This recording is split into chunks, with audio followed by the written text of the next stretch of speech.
right then. So thank you for joining us. Sorry for the short delay, technical issues here on my side, but my name's Jonathan All Wiley. right then. I am So with thank the you digital for learning joining team. us. Sorry for the short delay. Hey, I'm Maggie Pickett with the Digital Learning Team at Grantwood AEA. And hi, I'm Lynn Kleinmeyer with the Digital Learning Team from Grantwood AEA. We're back. Happy Friday. Happy Friday at 3 o'clock. We're taking bets on how many folks we have join us today. Could be really good, or this might be really good to watch later when it's recorded.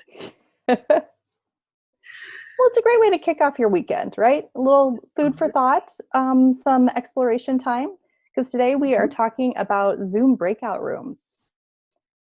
So Yeah.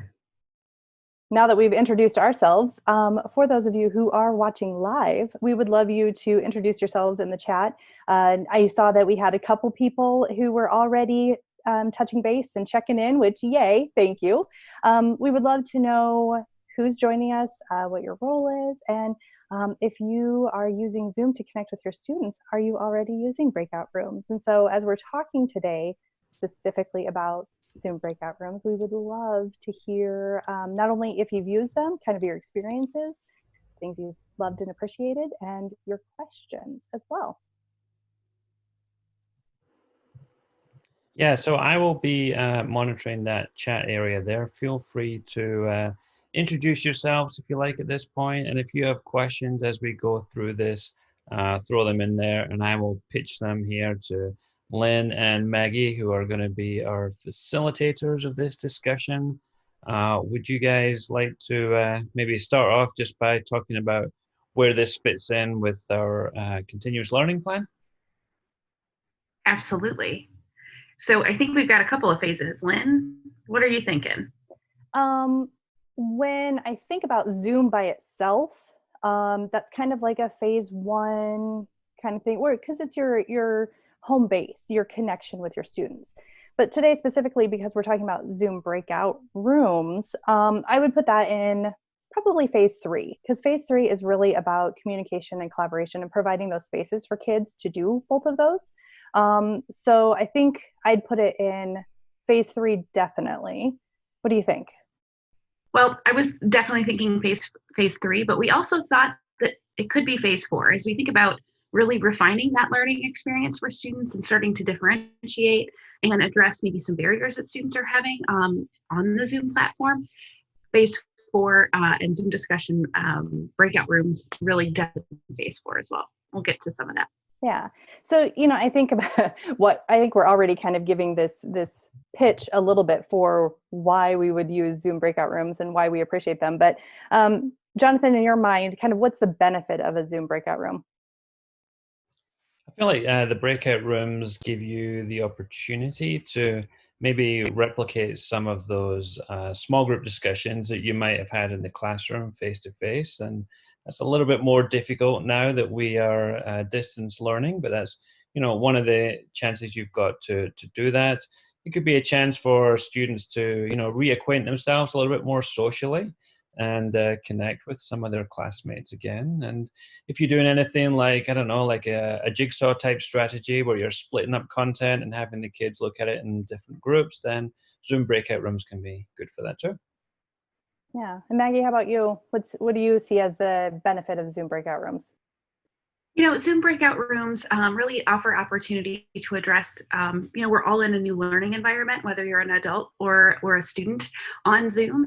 And being in new environments is sometimes causes our anxiety levels to rise. And so breakout rooms offer opportunity for smaller groups that can have some authentic discussions, try to lower that level of anxiety so that we can really start to use Zoom to get at authentic learning in a really less anxiety-ridden way.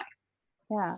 Well, and, it reminds me a little bit, Jonathan, myself, and Gina Rogers, one of our other digital learning consultants, yesterday actually did a Facebook Live event on online discussions. And we had very similar conversations within that about that idea of minimizing threats and sometimes managing discussions in the classroom can kind of be interesting, but you're able to kind of see and hear everybody versus in an online format. sometimes depending on the number of people that you have participating, it's hard to give everybody that space for their own voice. And so I think that the breakout room, like you were just saying, Maggie, it gives people that space. And, you know, it helps minimize those threats. Sometimes those who maybe wouldn't speak up in a whole group have that space to be able to contribute and have that voice. And like Jonathan said, you know, using it instructionally to help kind of allow for that processing piece, because we know learning is social and we need to communicate and collaborate to build ideas and push on each other's thinking. And so breakout rooms kind of help with that piece as well, because it allows people or students to be able to break out and have those smaller discussions and bring it back to the whole group. And so I think about, you know, a lot of our learning strategies, like Jonathan mentioned, jigsawing and, you know, think, pair, share, and all of these things that we do in the classroom can actually be done in this virtual environment too. So I'll just give you one more example from the chat room here. Sarah is a talented and gifted teacher in Iowa City, and she wants to try digital escape rooms with her students, and thinking about how Zoom could be used to do that and break up the kids into smaller groups. So there's another one to think about while you're doing your demo today. Yeah, that's a really interesting idea. Ooh, my mind is already spinning on the possibilities of how you could structure that and kind of the events that you could do. Oh, Sarah, thank you for that inspiration. Like we said, food for thought for the weekend, right? Now we're going to be sitting here plotting and planning. So yeah, you know, think about, go ahead, Maggie. To think about as we're thinking about doing breakout rooms, that seems like a really fun, really exciting activity. And so making sure that we have the skill set built in Zoom, and we'll talk a little bit about that later, and we kind of have some things to be mindful about as we move into really getting some really fun discussions in our breakout rooms. We'll talk about that. Yeah. Because we weren't 100% sure the familiarity with breakout rooms, we want to do a quick demo for you, just so that you, if you're not familiar, have a sense of what it is we're talking about and how this all works. For those of you who joined us with our Zoom Facebook Live a couple weeks ago, you know that one of the slight issues with doing our presentations and webinars this way is that while you're doing a Facebook Live, you can't show the actual Zoom screen. So we have an alternative for you. So I'm going to go ahead and share my screen here. And we've taken some screenshots, the next best thing, to be able to share with you kind of what this looks like in action. So with Zoom breakout rooms, one of the very first things that you have to make sure that you do is enable it. So that requires you to go into your Zoom settings. And then when you're in those settings, looking under the In Meeting Advanced, and you have to make sure that the breakout room option is toggled on. We did discover that you have to make sure that remote support is actually toggled off. For whatever reason, you cannot have both running at the same time. So we learned that as we were kind of experimenting and things like that. So once you have it enabled, along the bottom of your screen, if you are the host, you will be able to see then breakout rooms will be an option. If you have it enabled and you are the host of the meeting and you're still not seeing the breakout rooms, you might want to go look under those three dots for more. It might just be that your Zoom screen is not big enough. But when you click on the three dots, you'll see the words breakout room. So with that, as we're kind of thinking about this, launching a breakout room, there's actually a couple different ways to get your students into breakout rooms. One option is you can actually pre-assign breakout rooms, but the caveat with that is it requires that you have their information and their Zoom accounts before. So because I'm guessing that a lot of our students don't actually have Zoom accounts, we're going to show you the other way, which is to assign the rooms while you have your actual Zoom session going. On the fly. On the fly. So when you click on the launch, you have this window that pops up, and there's one of two ways to do this. You can do it automatically, so it will put the kids into groupings just randomly, or you can do it manually. But with this, you do have to decide how many breakout rooms you're going to be needing for your students.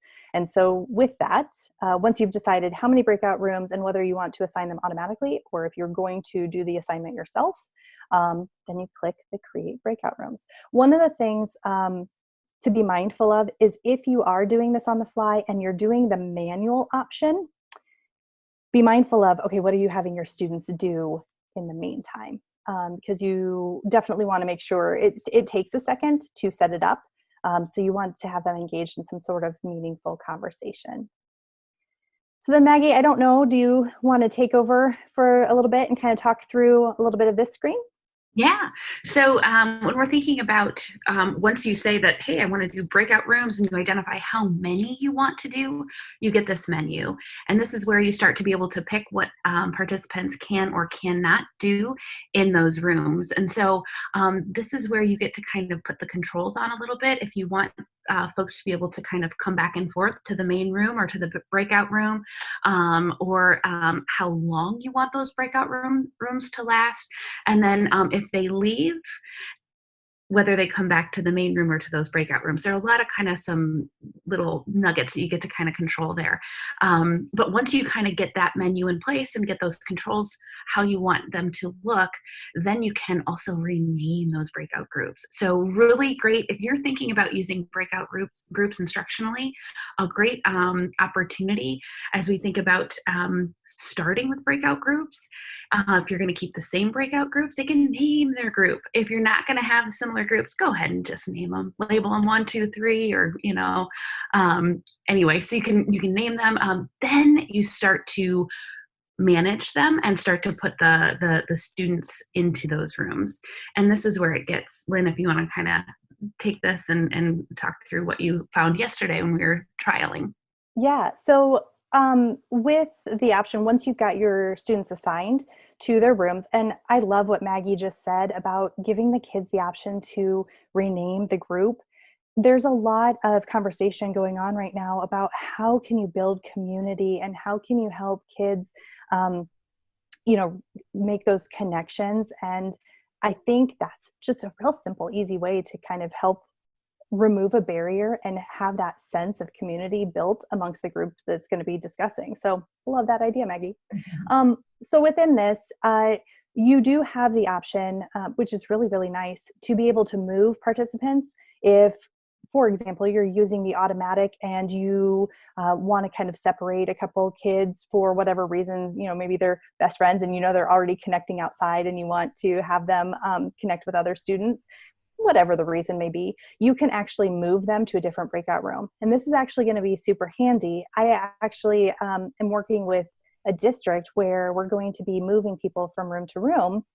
And so one of the things, they're going to have a group for 3 different breakout rooms, and then they have to move to 3 different ones. So I'm going to go ahead and set up my breakout rooms as 6, because then I can go ahead and move them to the other breakout room that they're going to need for the second half of our meeting. So just, tips and tricks to be mindful of.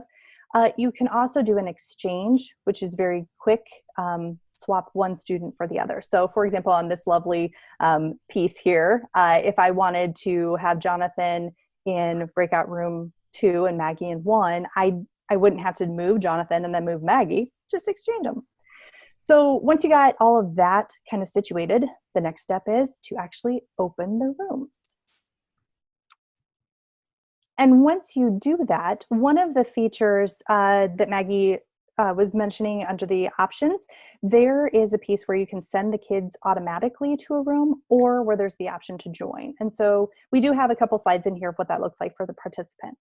But you as the host, and I think this is the best part, you get to move around and join the different rooms. So Maggie, do you want to talk about that a little bit? Yeah.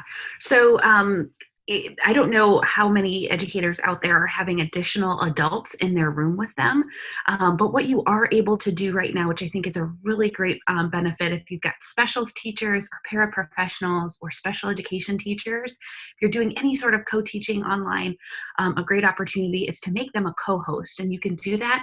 Remember when Lynn showed those red arrows at the bottom? You can make someone a co-host. So when you do that, you're able to have that person see kind of what you're seeing, and they're able to move rooms as well. And they're able to, if you can see me in this image, I was the co-host in this image. And so I was able to join one group or another group. And I think that that's really powerful when you've got two adults that can hop in and start to kind of support each other and support the students in that way. So having a co-host would be a great opportunity if folks are looking for classes to hop into. Yeah, and it's wonderful as the teacher to be able to listen in and join in the conversations and ask some probing questions if you need to kind of get the conversation started. So it's definitely a benefit. This window also shows across the bottom, it says broadcast a message to all. It's a great tool as well. As the host or as the teacher, you can send messages to people in the breakout rooms, and you can give them a prompt to discuss or just a little heads up of, hey, I'm going to be joining the different meetings in just a minute. You know, there's a lot of really great ways that you can use that messaging feature. One way that I use it is oftentimes I will message that I'm about to start the countdown for the close rooms. And so you'll notice that that's the other button there is the red button that says close rooms. There will be a countdown. You get to choose how long that is to actually launch that message so that way kids have that prompt that, hey, you're going to need to start wrapping up your conversations because I'm going to pull you back to the whole group, which is, once again, really nice.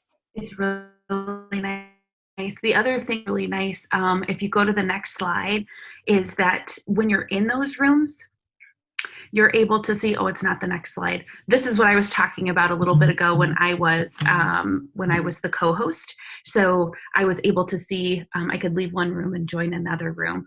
But if you go to the next slide, Lynn, I'm sorry. Oh, no, you're totally fine.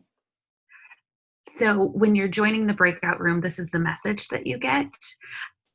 So as a student, as a learner, I'm going to get that message. And yes, I'm going to say, join the breakout room. Now, they have the option to join later if they'd like, but we want to encourage them to move into that room. And so this is just an example of, once again, what that broadcast looks like and where you have the option to leave the breakout room if you've enabled that as a teacher. If you don't want them to leave the breakout room before you close it, then you can disable that as well. So just a couple examples of what that looks like.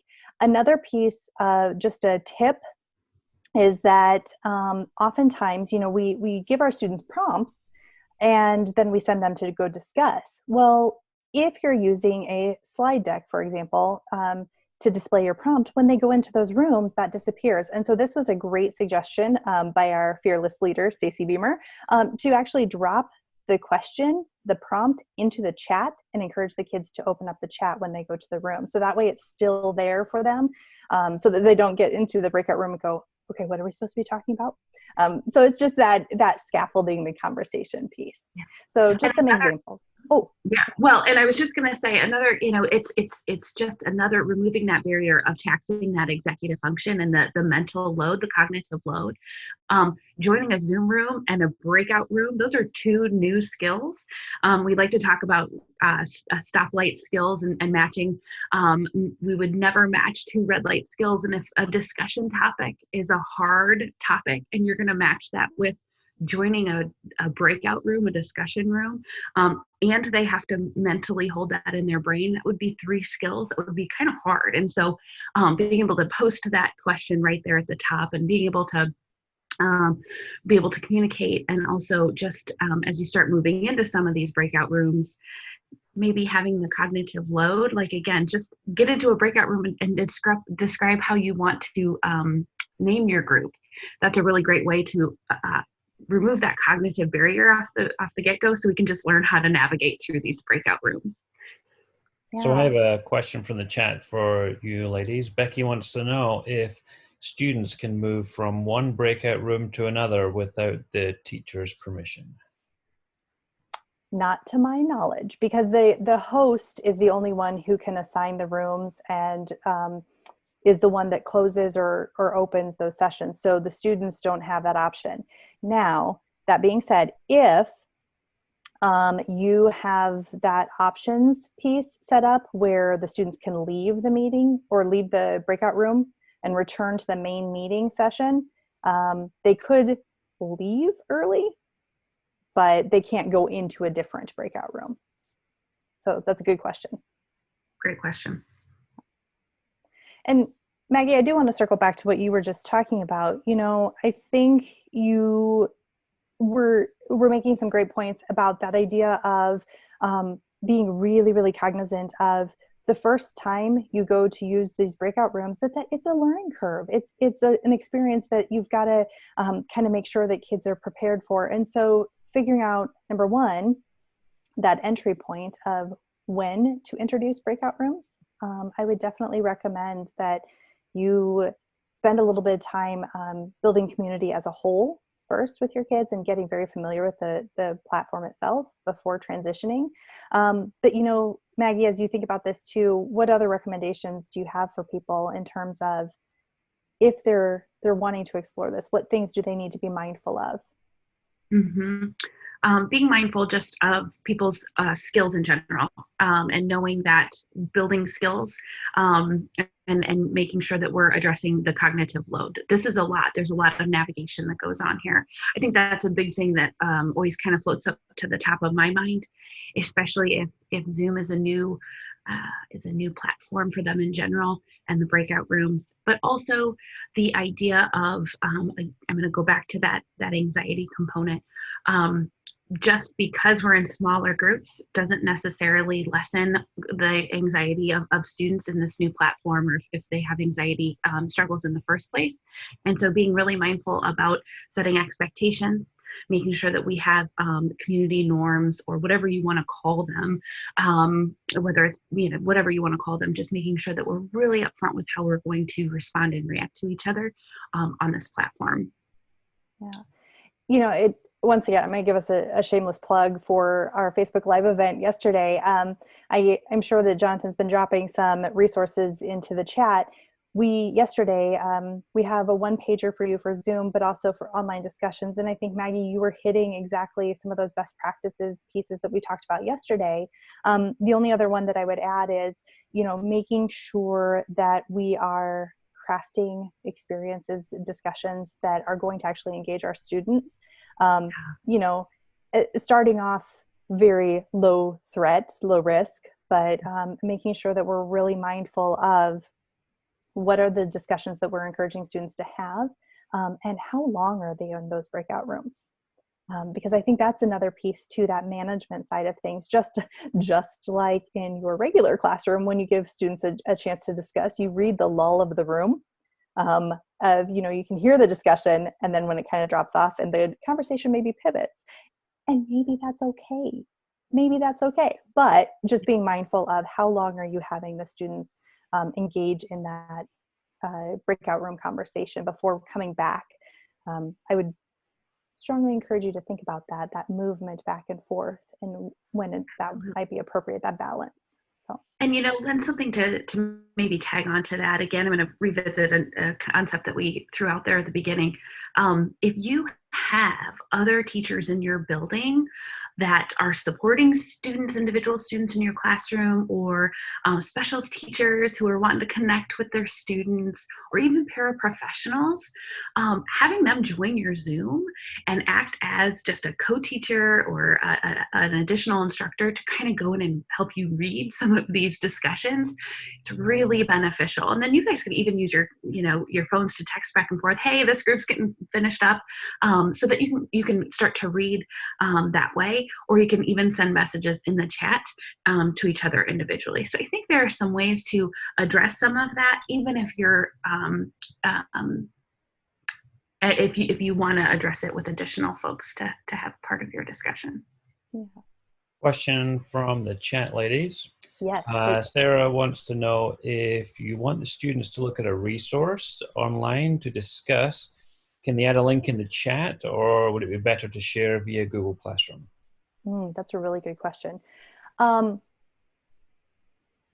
This is a personal preference of mine. I'm a person that needs a little processing time. So depending on what that link is, I would maybe recommend you thinking about that delivery and when you're going to have the kids do some of that maybe personal processing and consumption. So Google Classroom would be a great option. If it's something fairly quick, yeah, the chat would be a great resource to be able to share those links out. I will say though, Zoom has done a lot of really great updates for safety and security reasons. But one of the pieces that you would, if you were sharing the link via the chat, need to share with your kids is that it will no longer be a live link.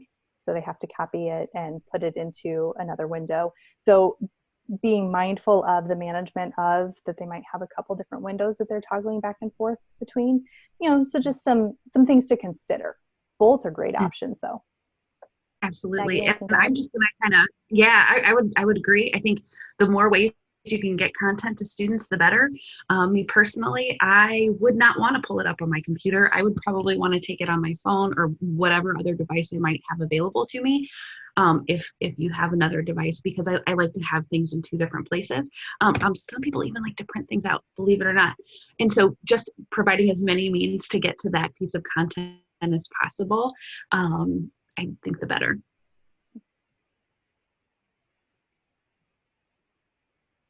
Any other questions, Mr. Wiley? Not right now. Those are all we have. We are up to date with questions. Wonderful. All right. Well, obviously, it was a little bit of a crash course in terms of introducing you to Zoom breakout rooms, but I definitely would encourage you to go back and revisit some of the resources, because within the Zoom resource, there's actually the tutorials of how to make sure you have everything set up. So I know our delivery, going back and watching the video again, sometimes it's nice to be able to have it a little bit more live on your actual screen.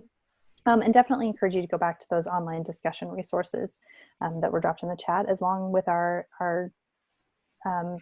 continuous learning guide. And I would just throw this out there too. I haven't talked to Lynn and Maggie about this, but if you would like to experience a Zoom breakout room and you are a teacher in our AEA, then by all means get in touch and we will set up a Zoom call with you, and you can be a student and we'll move you from room to room. And they did that with me yesterday, and I was stuck in a room by myself, and that bit's not a lot of fun, but they did promise to come back and get me, and they did come back and get me. So, if you want to see what this is like firsthand, let us know, and we'll get some people together and get some breakout rooms going, and we'll make it fun. Yeah, absolutely. Or on the flip side of that, if you want to practice hosting, just drop us an email and we'll join in as your participants and you can have practice. I know that sometimes when you're using something new, I always love to experiment, which is why Jonathan, Maggie, and I were experimenting yesterday just to make sure that we had everything, lined up and had everything ready to go for today. And so definitely make sure that you reach out to us. We are more than happy to help. Absolutely. And just if you are trying it yourself, one last thing, if it's not working and you don't see that option down here in this menu, be sure to go to zoom.us, log in with your account, and make sure your settings, again, advanced settings, that's the key to making sure that you have all the options that you need. All right. Well, I love hanging out with you guys, but I suppose we're getting close to starting our weekends. But for those of you who are watching, don't forget that we will be back on Monday. You will get an opportunity at 12:30 to join Corey, myself, and Mindy as we talk about Google Sites. So definitely come back for week 4. Bye, guys. Goodbye, everyone. Thank you. Thank you for joining in.